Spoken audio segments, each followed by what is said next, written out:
خالقات الأصحاب وخير في جميع. بسم الله الرحمن الرحيم. يا أرحم الراحمين يا أرحم الراحمين يا أرحم الراحمين.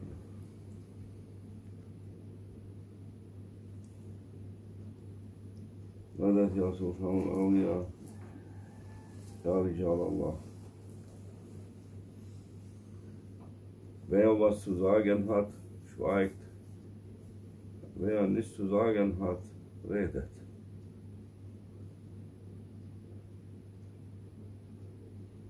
Müll steht im Vordergrund, Gold versteckt sich. Und Mahdi a.s., wenn er kommt, sagte Sayyidina Muhammad sallallahu alaihi wasallam, wird alles Gold, das versteckt ist, rausholen.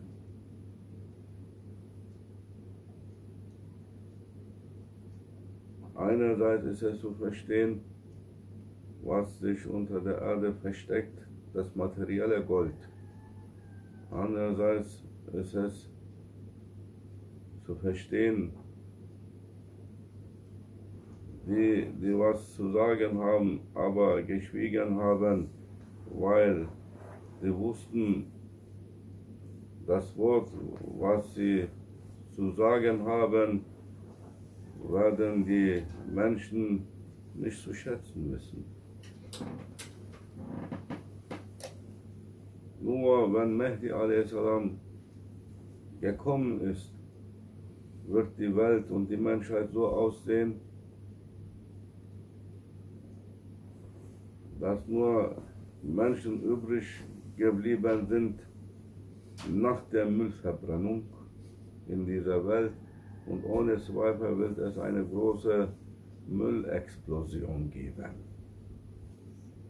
Ich wusste nicht, was ich zu sagen habe, weil man Kamera aufgestellt hat, sollte ich was gesagt haben, und jetzt kommt das. Es wird eine ganz explosive, fürchterliche, ganz schlimme Explosion geben, eine Müllexplosion. Wie nennt man das? Die Gase, die sich in dem ganzen Müllhalde gebildet haben, werden sich nicht mehr halten können und in die Luft fliegen. Alles Müll wird verbrannt werden.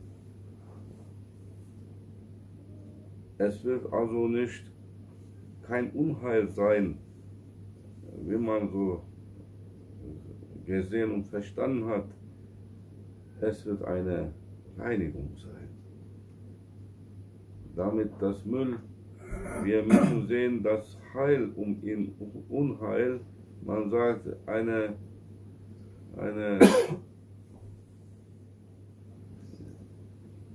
Müllexplosion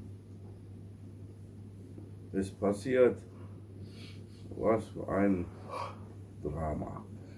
Nein, wenn das nicht passiert wäre, überall in dieser Welt hätte gestunken und Krankheit hätte alles in seinen Griff bekommen.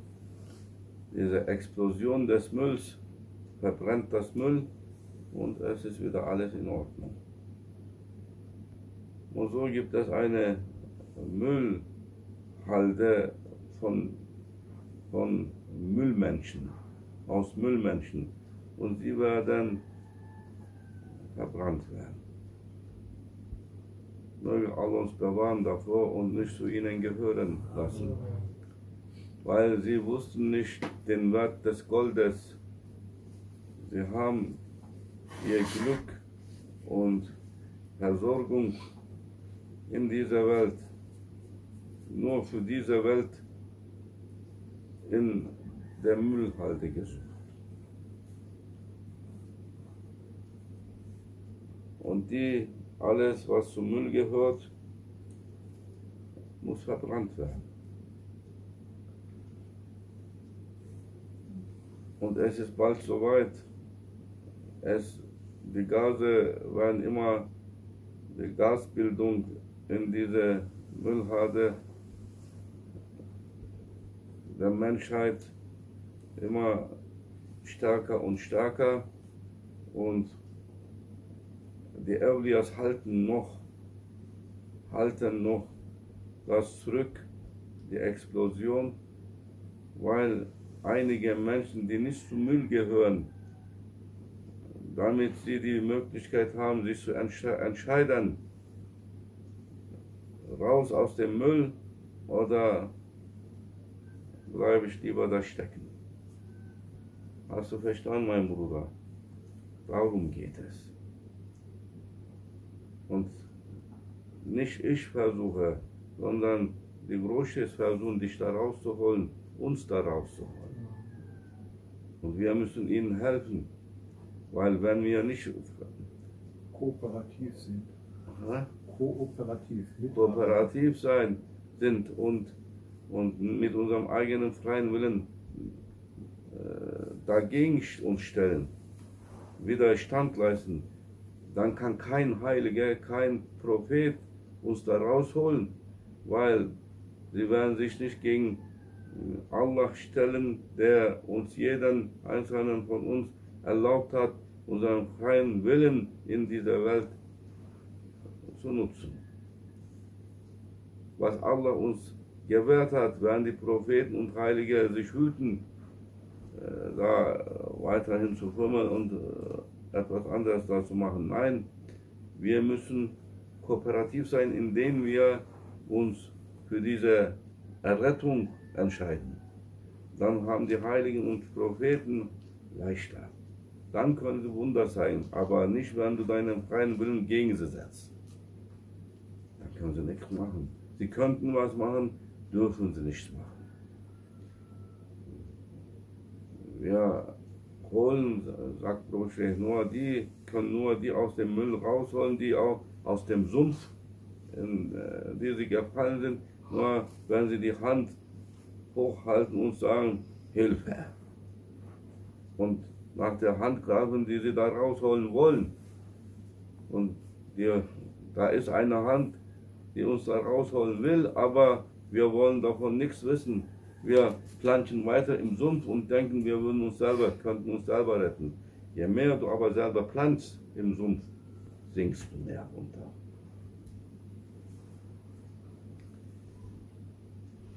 Und es ist noch nicht die Zeit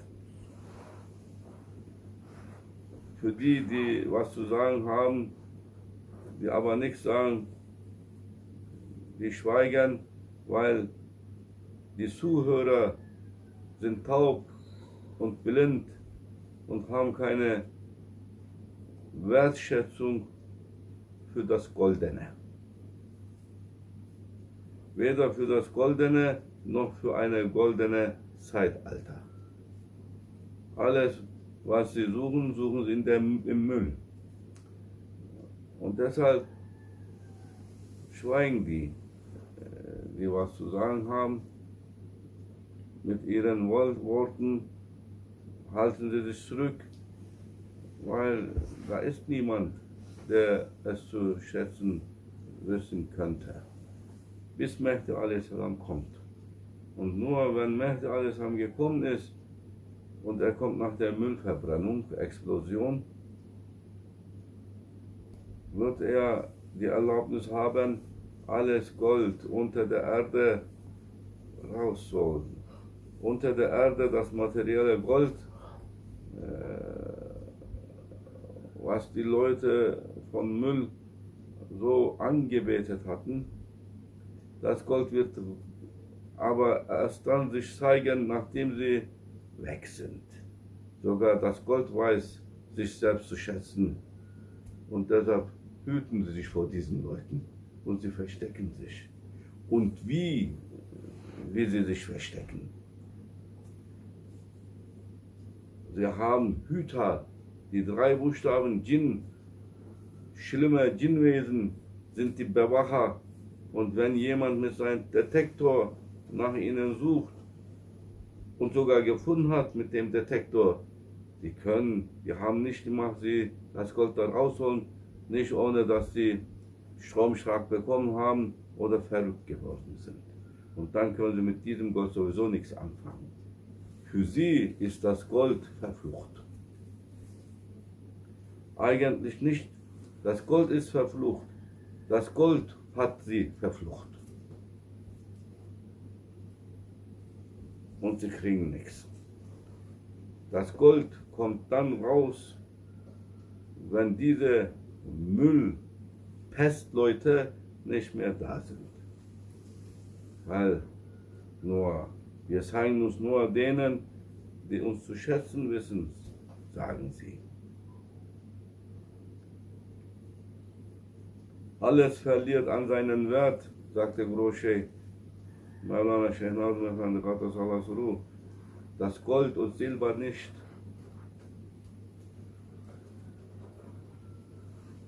Weil sie haben zu Allah gehalten.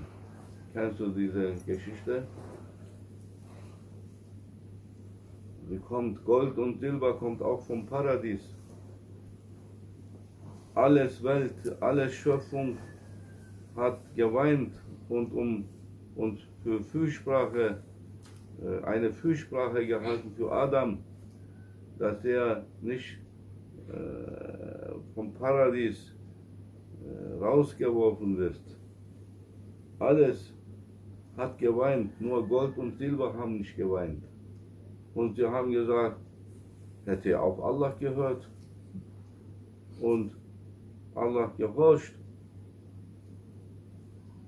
und der nicht Allah gehorcht soll, raus, gehört nicht zum Paradies. Und Allah gefiel das, was Gold und Silber so sagten. Siehst du, du bist heute nicht im Bett, du schläfst nicht, jetzt bekommst du was zu hören, was Gutes, hättest du verpennt und dir auch nicht die Mühe gemacht, dann hier irgendwo da rauszuhören. Aber jetzt hast du die Möglichkeit, Gott sei Dank. Und Allah hat gesagt, na dann, geht mit. Warum sollen wir da mitgehen? Wir sind das Produkt des Paradieses, haben sie gesagt. Ja, aber im Paradies habt ihr keinen Wert, weil hier ist alles Gold und Silber und Juwelen und Rubine. Hier seid ihr eine von den Edelsteinen, aber unten werdet ihr die Edelsteine sein. Und alle Menschen, Kinder Adams, werden nach euch laufen und hinter euch rennen und euch anbeten. Diese Ehre gebe ich euch. Deshalb Gold und Silber folgten Adam. Runter. Dann folgte Adam Gold und Silber. Und dann catch me if you can. Habe ich das gut gesagt? Catch me if you can. Wenn Mehdi a.s. gekommen ist, wollte alles raus. Und das Gott zeigt sich, aber die nicht zu schätzen wissen, sind nicht da, die sie angebetet haben. Weil Gold und Silber sind auch bescheiden, nicht so wie sie aussehen, eitel. Sie wollen nicht angebetet werden. Und zu denen, die sie anbeten, zeigen sie sich nicht. Sie sind Gott ergeben. Das ist das Geheimnis und das lässt man mich jetzt sagen, ich höre mit. Sie sind Gott ergeben. Deshalb zeigen sie sich nicht, die lassen die anbeten hinter ihnen herrennen, aber sie gehen nicht in ihre Hand rein und sie sagen, niemals werden wir euch gehören, wir gehören Allah, dem Allmächtigen, in einem und einzigen Gott. Und wenn sie rausgekommen sind, werden sie Menschen vorfinden, die es vielleicht zu schätzen wissen werden, aber keine Interesse haben werden. Weil sie werden, nur die Menschen werden dann existieren in dieser Welt, die nur Allah anbeten und nicht Gold und Silber. Und wenn sie reden, ihr Wort wird Gold und Silber sein und kein Blech, kein Müll. Heute aber reden nur die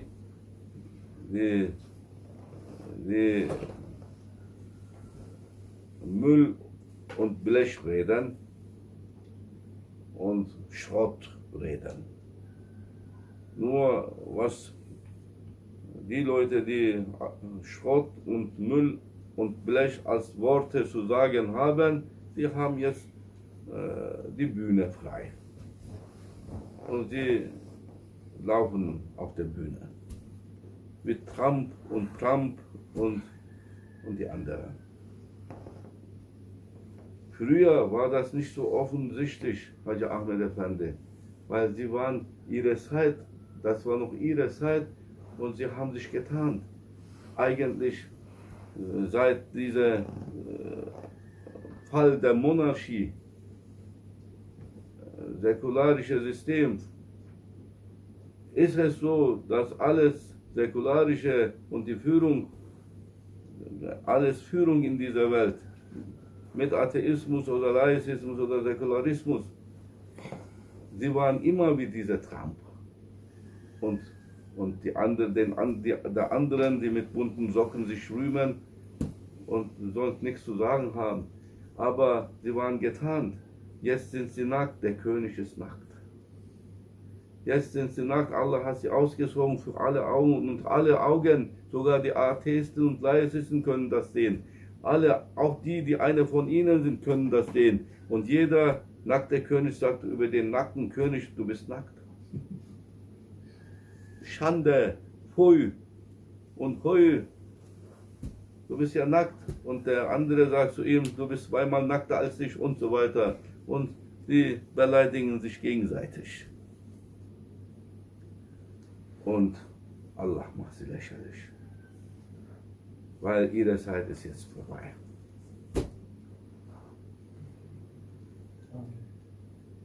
Sogar sie selber geben zu, nicht über sich selbst, noch sind sie eitel, aber über die anderen, die Gleichwertigen. Du bist ja Blech, du bist ja dumm, du bist ja verrückt und so ein Idiot und das Volk muss noch mehr Idiot sein, dass sie ihn gewählt haben und so weiter und so ein Zirkus läuft hier ab. Bis wann? Bis der Dompteur kommt und alles wilde Tiere in seinen Käfig wieder reinsteckt und sagt, aus mit Zirkus. Gibt's keinen Zirkus mehr. Die Tiere werden nicht mehr bewundert. Was sie so alles können, haben sie schon gezeigt in den letzten 200 Jahren. Tiershow, Show der Tiere ist vorbei. Jetzt kommen die Menschen auf die Bühne. Endlich. Gläubige Menschen, die was zu sagen haben, die was Gold wert hat. Möge Allah diese Zeit uns erleben lassen. Amen. Und mit solchen Menschen, die Goldenes zu sagen haben, was wir mit ihnen sind und zu ihnen gehören. Und wenn wir selber nicht was zu sagen haben, was Gold wert hat, dass wir aber Ohren haben und Augen haben für Antlitz des Goldes. Hürmet Fatiha.